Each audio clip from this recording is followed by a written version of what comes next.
आज का जो हमारा टॉपिक है वो है अरेज इन सी प्लस प्लस। तो आज की इस वीडियो में हम जो टॉपिक्स कवर करेंगे वो है कॉन्सेप्ट ऑफ अरे, डेफिनेशन ऑफ अरे, सिंटैक्स ऑफ अरे, अरे की मेमोरी रिक्वायरमेंट्स क्या हैं, अरे का साइज़ किस तरह से फाइंड किया जाता है, टाइप्स ऑफ अरेज क्या हैं, और लास्ट पे हम ये देखेंगे कि अरेज के एलिमेंट्स को किस तरह से एक्सेस किया जाता है, और इसी के अकॉर्डिंग हम एक एग्जांपल प्रोग्राम करेंगे।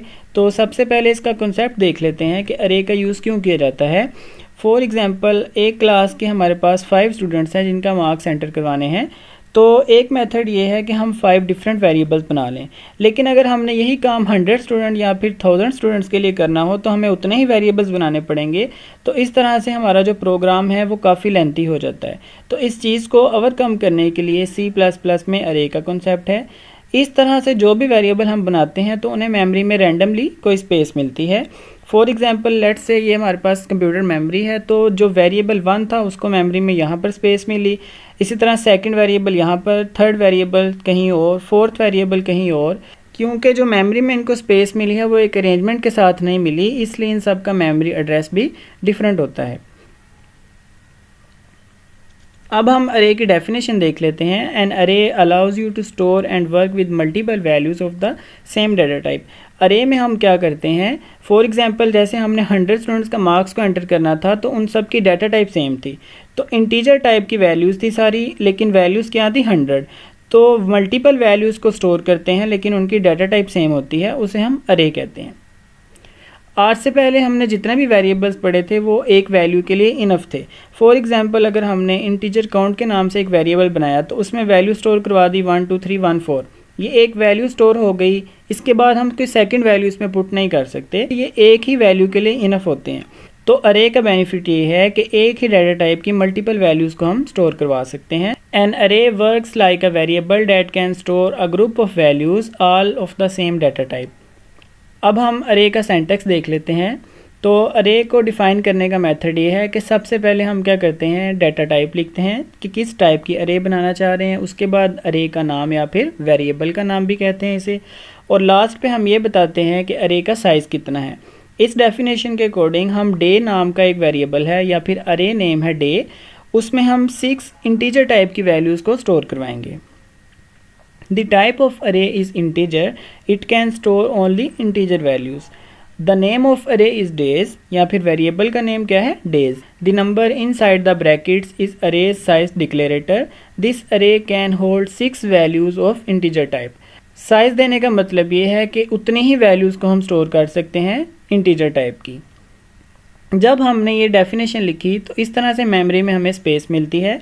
तो यहाँ पर और पहले जो वेरिएबल्स हमने बनाए उनमें ये डिफरेंस है कि जो हम वेरिएबल्स बनाते आए हैं आज तक उनको मेमोरी में कहीं भी स्पेस मिल जाती है, लेकिन जब हम अरे का यूज़ करते हैं तो उन्हें कंटीजियस मेमोरी मिलती है, एक के साथ एक, एक के साथ एक। तो अरे को हम कंटीजियस मेमोरी एलोकेशन भी कहते हैं। फॉर एग्जांपल यहाँ पर जो पहला एलिमेंट है उसका मेमोरी एड्रेस है 1200, तो उसके बाद एक अरेंजमेंट के साथ 2 का डिफरेंस आ रहा है, क्योंकि इंटीजर टाइप है तो किसी कंपाइलर में इंटीजर 2 बाइट का होता है, इसलिए 2 के डिफरेंस के साथ हमें मेमोरी साइज मिल रहा है। तो जब हमने ये डेफिनेशन लिखी इंटीजर डे 6, इसका मतलब है कि हमें मेमोरी में 6 बॉक्स मिल गए जिसके अंदर अब हम इंटीजर टाइप की 6 वैल्यूज़ को स्टोर कर सकते हैं। तो अरे को हम कंटीजियस मेमोरी लोकेशंस भी कहते हैं। That can be individually referenced by using an index. Index क्या होता है इसको हम आगे देखते हैं। अब हम इसकी मेमोरी रिक्वायरमेंट देखते हैं। The amount of memory used by an array depends on the arrays data type and the number of elements. तो अमाउंट ऑफ मेमोरी डिपेंड करती है अरे की डाटा टाइप पे और अरे के साइज़ पे। फॉर एग्जांपल हमने यहाँ पर शॉर्ट टाइप की एक अरे बनाई है जिसमें हम साइज़ दे रहे हैं 6। तो मेमोरी में क्या होता है, शॉर्ट हमारे पास 2 बाइट का होता है, इसलिए 6 जब हमारे बॉक्सेस बन जाएंगे तो उनको हम फर्दर 2 में डिवाइड कर देंगे। मतलब शॉर्ट 2 बाइट लेता है, इसलिए जो हमारा एलिमेंट 0 है उसको हमने 2 पे डिवाइड कर दिया, एलिमेंट 1 को भी 2 पे डिवाइड कर दिया। अब हम ये देखेंगे कि हमने कितना साइज़ डिक्लेयर करवाया था। तो हमने यहाँ पर साइज़ डिक्लेयर करवाया है 6। तो 6 को हम जब 2 से मल्टीप्लाई करेंगे तो मेमोरी में इसने 12 बाइट की जगह ले ली। तो इस तरह से हम ये देख सकते हैं कि अरे कितनी मेमोरी यूज़ कर रही है। यहाँ पर हमारे पास एक टेबल है जहाँ पर हम ये देख सकते हैं कि साइज़ ऑफ अरे किस तरह से कैलकुलेट किया जाता है। फॉर एग्जांपल हमारे पास जब हमने अरे को डिफ़ाइन किया, अरे है करैक्टर टाइप की, लेटर उसका नाम है और 25 हम साइज़ दे रहे हैं। करैक्टर की जो डाटा टाइप है वो 1 बाइट की होती है, इसलिए 25 को 1 से मल्टीप्लाई करेंगे तो 25 आ जाएगा। शॉर्ट की जब हम बना रहे हैं और साइज़ 100 दे रहे हैं, शॉर्ट 2 बाइट का होता है, इसलिए हम 2 से मल्टीप्लाई करेंगे तो 200। इंटीजर हमारे पास 4 बाइट का होता है और साइज़ हम दे रहे हैं यहाँ पर 84, तो मल्टीप्लाई करने से 336 बाइट्स आ जाएंगे। इसी तरह से फ्लोट मेमोरी में 4 बाइट की जगह लेता है और टेम्प का जो साइज़ है वो है 12, तो यहाँ पर जो आंसर आ जाएगा वो 48 बाइट्स होगा। इसी तरह से जो डबल है वो मेमोरी में 8 बाइट लेता है और जो हम अरे का साइज़ दे रहे हैं वो 1000, मल्टीप्लाई करने से 8000 बाइट्स आ जाएगा। तो ये हमारे पास मेथड है कि किस तरह से साइज़ ऑफ अरे कैलकुलेट किया जाता है। अरे के साइज़ को कैलकुलेट करने के लिए अरे की डाटा टाइप और मल्टीप्लाई करते हैं हम उसको अरे के साइज़ से, मतलब डाटा टाइप कितने बाइट ले रहा है उसको मल्टीप्लाई करेंगे अरे के साइज़ के साथ, तो हमें साइज़ ऑफ अरे मिल जाएगा। अब हम टाइप्स ऑफ अरेज देख लेते हैं। अरेज की हमारे पास 3 डिफरेंट टाइप्स हैं, 1 डायमेंशनल अरे, 2 डायमेंशनल अरे एंड 3 डायमेंशनल अरे, जिसको हम 1D 2D एंड 3D अरे भी कहते हैं। यहाँ पर हम सिर्फ ये देख रहे हैं कि अरे की टाइप्स कितनी हैं, इनको हम फर्दर नेक्स्ट वीडियोज़ में डिवाइड करेंगे। तो ये हमारे पास 1D अरे है, ये 2D अरे है और ये 3D अरे है। आज हम सिर्फ बात करेंगे 1D अरे की। अब हम ये देख लेते हैं कि अरेज के एलिमेंट्स को किस तरह से एक्सेस किया जाता है। The individual element of an array are assigned unique subscript. These subscripts are used to access the elements. A subscript is used an index to point out a specific element within array. जब भी हम कोई अरे बनाते हैं, for example जो last में हमने अरे बनाई थी इंटीजर डेज और 6 उसका साइज़ था, तो इस तरह से हमारे पास मेमोरी लोकेट होती है। यहाँ पर हमारे पास 6 एलिमेंट हैं, लेकिन अगर हमने अरे के किसी स्पेसिफिक इंडेक्स को एक्सेस करना हो तो हम क्या सबस्क्रिप्ट का यूज़ करते हैं या फिर उसे इंडेक्स नंबर भी कहते हैं। फॉर एग्जांपल अगर हमने अरे के 3rd एलिमेंट में वैल्यू स्टोर करवानी है तो हम सबस्क्रिप्ट को टारगेट करेंगे और वैल्यू स्टोर करवा लेंगे। आगे हम देख लेते हैं कि वैल्यूज़ को किस तरह से स्टोर करवाया जाता है। अरे के किसी भी एलिमेंट को एक्सेस करने के लिए हम इंडेक्स नंबर का यूज़ करते हैं और उस नंबर का यूज़ करते हुए हम वैल्यू को सी इन करवा सकते हैं या फिर सी आउट करवा सकते हैं। We store the number 20 in the first element of the array and 30 in the 4th element of अरे।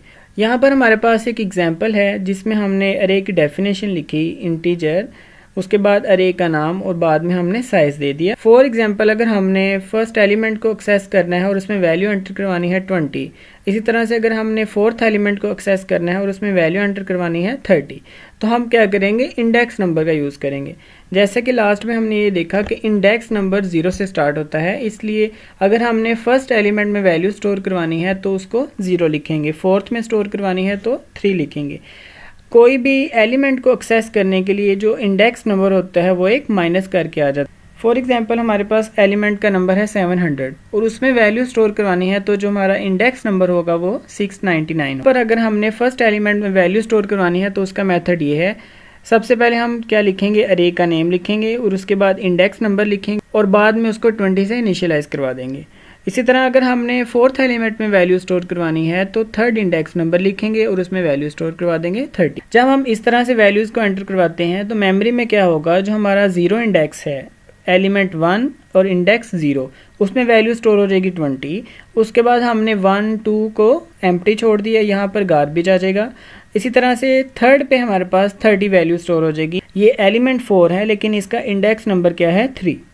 इसी तरह से बाकी 4 और 5 भी एम्प्टी रहेंगे। तो ये थी हमारी आज की वीडियो जिसमें हमने ये देखा कि व्हाट इज़ एन अरे और अरे के एलिमेंट्स को किस तरह से एक्सेस किया जाता है।